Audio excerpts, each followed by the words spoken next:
ഭാരതാംബയെ എതിർക്കുന്നവർ Ayyappa ഭക്തന്മാരായത് എങ്ങനെയെന്ന ചോദ്യവുമായി governor Rajendra Arlekar. ശബരിമലയിലെ നിലപാടുമാറ്റം തുറന്നു പറയണമെന്നും അദ്ദേഹം സൂചിപ്പിച്ചു. നവരാത്രി സർഗോത്സവത്തിന്റെ ഭാഗമായി കേസരി ഭവനിൽ സംഘടിപ്പിച്ച സർഗസംവാദത്തിൽ പ്രസംഗിക്കുകയായിരുന്നു അദ്ദേഹം. ദേശീയ ഐക്യത്തെക്കുറിച്ചും സ്വദേശി ചിന്തയെക്കുറിച്ചും ഊന്നി പറഞ്ഞ പ്രസംഗത്തിൽ ഗവർണറായല്ല, സാധാരണ സ്വയംസേവകനായാണ് സംസാരിക്കുന്നുവെന്ന് അദ്ദേഹം പറഞ്ഞു. ആദിശങ്കരാചാര്യരുടെ ജന്മസ്ഥലമായ കേരളം ദേശീയ തലത്തിൽ മാതൃകയാണ്. എന്നാൽ സാംസ്കാരിക പാരമ്പര്യങ്ങളെ രാഷ്ട്രീയ സൗകര്യത്തിനായി വിമർശിക്കുന്നവരും ഇവിടെയുണ്ട്. ഗുരുപൂജയെയും ഭാരതമാതാവിനെയും എതിർക്കുന്നവർ ശബരിമലയിലെ ഭക്തന്മാരായി വേഷം കെട്ടുന്നത് രാഷ്ട്രീയ സൗകര്യത്തിനാണ്. 2047 വികസിത ഭാരത സ്വപ്നം സാക്ഷാത്കരിക്കണം. പണ്ഡിറ്റ് ദീൻദയാൽ ഉപാധ്യായയുടെ ഏകാത്മ മാനവ ദർശനം അടിസ്ഥാനമാക്കി സമഗ്ര വികസനം ലക്ഷ്യമിടണം. അന്ത്യോദയ തത്വം പിന്തുടരണമെന്നും അദ്ദേഹം പറഞ്ഞു. സ്വദേശി ഉൽപ്പന്നങ്ങൾ ഉപയോഗിക്കുകയും ആത്മനിർഭരത പ്രോത്സാഹിപ്പിക്കുകയും ചെയ്താൽ മാത്രമേ ഇന്ത്യ ലോകത്തിലെ ഏറ്റവും വലിയ സമ്പദ്വ്യവസ്ഥയാകൂ. പ്രധാനമന്ത്രി നരേന്ദ്രമോദിയുടെ ഈ ദർശനത്തിന് എല്ലാവരുടെയും സംഭാവന ആവശ്യമാണ്. നവരാത്രി ദിനങ്ങളിൽ ദുർഗാദേവിയോട് ശക്തി, ബുദ്ധി, ശാന്തി എന്നിവ പ്രാർത്ഥിക്കണമെന്നും സ്വദേശി ചിന്ത എല്ലാ മേഖലകളിലും പ്രയോഗിക്കണമെന്നും ഗവർണർ ആവശ്യപ്പെട്ടു. വയനാട് DCC പ്രസിഡന്റായി TJ ഐസക്കിനെ നിയമിച്ചു. കൽപ്പറ്റ നഗരസഭ ചെയർമാനാണ്. ND അപ്പച്ചൻ രാജിവെച്ച ഒഴിവിലാണ് നിയമനം. ND അപ്പച്ചനെ AICC അംഗമായി നിയമിച്ചു. വയനാട്ടിൽ 2 വിഭാഗമായി കോൺഗ്രസ് പ്രവർത്തകർ കൊമ്പുകോർക്കുന്നത് സംബന്ധിച്ച് ജില്ലയിലെ കോൺഗ്രസ് നേതാക്കൾക്ക് സംസ്ഥാന കോൺഗ്രസ് നേതൃത്വം നേരത്തെ താക്കീത് നൽകിയിരുന്നു. ND അപ്പച്ചന്റെ കീഴിലുള്ള ഔദ്യോഗിക വിഭാഗത്തിന്റെ ചില നടപടികൾക്കെതിരെ IC ബാലകൃഷ്ണൻ MLA യുടെ പക്ഷത്തിലുള്ള നേതാക്കൾ രംഗത്ത് വന്നത് വയനാട്ടിൽ കോൺഗ്രസിന് സംഘടനാ തലത്തിൽ ക്ഷീണമുണ്ടാക്കിയിരുന്നു. ഈ പശ്ചാത്തലത്തിലാണ് സംസ്ഥാനത്ത് DCC പുനഃസംഘടനയ്ക്ക് മുന്നോടിയായി തന്നെ വയനാട് DCC പ്രസിഡന്റിന് രാജിവെക്കേണ്ട സാഹചര്യമുണ്ടായത്. ജില്ലയിലെ സംഘടനയിൽ വിഭാഗീയതയും തർക്കങ്ങളും മുറുകുന്നതിനിടയിൽ തദ്ദേശ തെരഞ്ഞെടുപ്പിന് മുൻപ് പ്രശ്നപരിഹാരമുണ്ടാക്കണമെന്ന് കേന്ദ്ര നേതൃത്വം നേരത്തെ KPCCയോട് നിർദ്ദേശിച്ചിരുന്നു. പ്രിയങ്ക ഗാന്ധിയുടെ മണ്ഡലം കൂടി ഉൾപ്പെടുന്ന വയനാട്ടിലെ കോൺഗ്രസിലുണ്ടാകുന്ന പടലപ്പിണക്കങ്ങൾ ദേശീയ തലത്തിൽ തന്നെ ശ്രദ്ധിക്കപ്പെടുന്നതിലെ അതൃപ്തിയും കേന്ദ്ര നേതാക്കൾ KPCC നേതൃത്വത്തോട് സൂചിപ്പിച്ചിരുന്നു. DGP യോഗേഷ് ഗുപ്തയ്ക്കെതിരെ വീണ്ടും പ്രതികാര നടപടിയുമായി സർക്കാർ. അഗ്നിരക്ഷാ സേനാ മേധാവിയായ യോഗേഷ് ഗുപ്തയെ റോഡ് സുരക്ഷാ കമ്മീഷണറായി നിയമിച്ചു. റോഡ് സുരക്ഷാ കമ്മീഷണർ നിതിൻ അഗർവാളാണ് പുതിയ അഗ്നിരക്ഷാ സേനാ മേധാവി. വിവിധ പരാതികൾ ഉയർന്ന AIG VG വിനോദ് കുമാറിനെ ക്രമസമാധാന ചുമതലയിൽ നിന്നും IT വിഭാഗത്തിലേക്ക് മാറ്റി. SP സുജിത് ദാസിനെ IT വിഭാഗത്തിൽ നിന്നും AIG ആയി പ്രൊക്യൂർമെന്റായി നിയമിച്ചു. അഡീഷണൽ എക്സൈസ് കമ്മീഷണർ KS ഗോപകുമാറിനെ ക്രമസമാധാന ചുമതലയുള്ള AIG ആയി നിയമിച്ചു. KL ജോൺകുട്ടിയെ ക്രൈംബ്രാഞ്ചിന്റെ SP ആയി നിയമിച്ചു. നിലവിൽ വിജിലൻസ് SP ആണ്.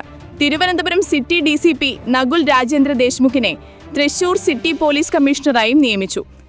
അഗ്നിരക്ഷാ സേനാ മേധാവി DGP യോഗേഷ് ഗുപ്തയ്ക്ക് കേന്ദ്രത്തിൽ നിയമനം ലഭിക്കുന്നതിനാവശ്യമായ വിജിലൻസ് ക്ലിയറൻസ് റിപ്പോർട്ട് സർക്കാർ പിടിച്ചുവച്ചിരുന്നു.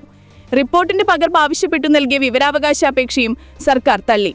സംസ്ഥാനത്തെ മുതിർന്ന IPS ഉദ്യോഗസ്ഥൻ താൻ കൂടി ഭാഗമായ പോലീസ് വകുപ്പിൽ തന്റെ പേരിലുള്ള റിപ്പോർട്ട് ആവശ്യപ്പെട്ടപ്പോഴാണ് രഹസ്യമായതിനാൽ നൽകാൻ കഴിയില്ല എന്ന നിലപാട് സർക്കാർ സ്വീകരിച്ചത്. കേന്ദ്രം ആവശ്യപ്പെട്ട പ്രകാരം യോഗേഷുമായി ബന്ധപ്പെട്ട റിപ്പോർട്ട് വിജിലൻസ് വകുപ്പ് തയ്യാറാക്കി സംസ്ഥാന പോലീസ് മേധാവിക്ക് കൈമാറിയിരുന്നു. ഇത് അദ്ദേഹം ചീഫ് സെക്രട്ടറിക്ക് നൽകിയെങ്കിലും സംസ്ഥാനം അത് കേന്ദ്രത്തിന് കൈമാറാതെ പിടിച്ചുവെച്ചു. ഇതിന്റെ പകർപ്പ് ആവശ്യപ്പെട്ട പോലീസ് ആസ്ഥാനത്തെ വിവരാവകാശ ഉദ്യോഗസ്ഥന് ജൂൺ 20 യോഗേഷ് അപേക്ഷ നൽകിയത്. എന്നാൽ അപേക്ഷ തള്ളി.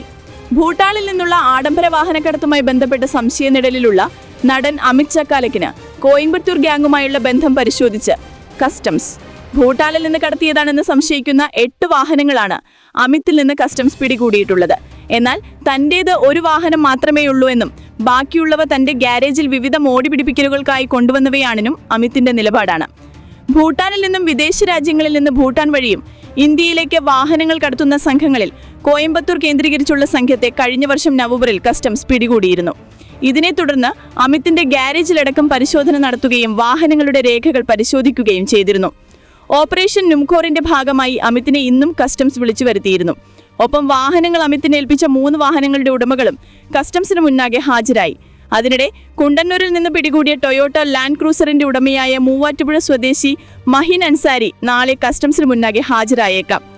കഴിഞ്ഞ നവംബറിൽ തന്റെ ഗ്യാരേജ് കസ്റ്റംസ് പരിശോധിച്ചിരുന്നു എന്ന് അമിത് തന്നെയാണ് വെളിപ്പെടുത്തിയത്. കോയമ്പത്തൂരിലെ സംഘത്തെ പിടികൂടിയ കാര്യവും അമിത് മാധ്യമങ്ങളോട് പങ്കുവച്ചിരുന്നു. താൻ ഈ സംഘത്തിന്റെ പക്കൽ നിന്ന് വാഹനങ്ങളുടെ സ്പെയർ പാർട്സുകൾ വാങ്ങിയിരുന്ന കാര്യം കസ്റ്റംസിന് അറിയാമായിരുന്നു.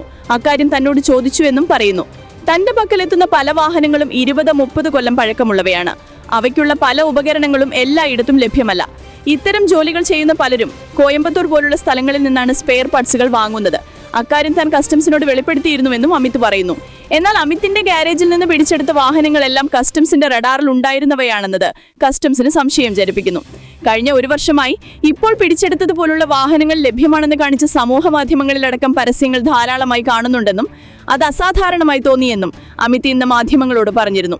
10 ദിവസമാണ് വാഹനങ്ങളുടെ രേഖകൾ ഹാജരാക്കാൻ കസ്റ്റംസ് നൽകിയിരിക്കുന്നത്. താൻ ഉപയോഗിക്കുന്ന വാഹനം 1999 രജിസ്ട്രേഷനാണെന്നും ലഭ്യമായ എല്ലാ രേഖകളും കസ്റ്റംസിന് നൽകിയെന്നും അമിത് പറയുന്നു. അതേസമയം അമിതും കോയമ്പത്തൂർ ഗ്യാങ്ങുമായുള്ള പണമിടപാടുകളടക്കം കസ്റ്റംസ് വിശദമായി പരിശോധിക്കുന്നുണ്ട്. ഇതിന്റെ അടിസ്ഥാനത്തിൽ അമിതിനെ വീണ്ടും ചോദ്യം ചെയ്യാൻ വിളിപ്പിക്കാനാണ് ഇടം. അമിതിന് കാറുകളുടെ അറ്റകുറ്റപ്പണികൾ നടത്താൻ വാഹനങ്ങൾ ഏൽപ്പിച്ചവർ നൽകിയ രേഖകളും പരിശോധനയിലുണ്ട്. ഇന്ന് പുതിയ വാഹനങ്ങളൊന്നും കസ്റ്റംസ് പിടികൂടിയിട്ടില്ല. ലഭ്യമായ എല്ലാ രേഖകളും പരിശോധിച്ചു വരികയാണെന്ന് കസ്റ്റംസ് വൃത്തങ്ങൾ വ്യക്തമാക്കി. ഇന്നലെ കുണ്ടന്നൂരിൽ നിന്ന് പിടികൂടിയ അരുണാചൽ പ്രദേശ് രജിസ്ട്രേഷനുള്ള ലാൻഡ് ക്രൂസർ ഭൂട്ടാൻ വാഹനക്കടത്തിൽ നിർണായക വിവരം തരുമെന്നാണ് കസ്റ്റംസ് കരുതുന്നത്. ഒരിടവേളയ്ക്ക് ശേഷം news apart point. Bureau Malayalam desk.